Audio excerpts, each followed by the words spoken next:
and learning from it and holding space for us to learn from Greg Adams today about how you approach grieving families, etc. I had a very unusual first-time experience in the last couple weeks where I had to give bad news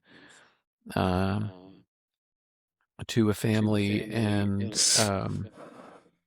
I gave it twice because the mother was there and then the father came later, and everyone wanted me to speak to the dad because he was pretty distraught. And it was interesting. In the room, I was with the social worker, I was with the chaplain, I was with the mother, I was with the father, and the two grandfathers on each side of the family, which is unusual. Grandfathers, but not a grandfather. And I had two grandfathers there, and they were doing an incredible job at supporting their kids in the moment. But what happened really took me by surprise, because it became clear to me, because learning from you and what you do, is I asked some questions about the family and what do they do. And one of the grandfathers was a minister at a local church, and they were from a small town in Arkansas, which many of our families are from. And he said, and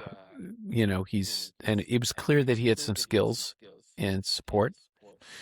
And so when I was wrapping up the second time I gave bad news with the father in the room, I said, listen, I know that you're a minister, and I'm going to pray for you all. And they really were taken aback by that statement. And I said, is there anything else that I can do for you? And they said to me, will you pray with us? And I said I would love to. And, my audience knows that you're not listening for the first time, or if you are, is I'm Jewish, and I'm not from these parts.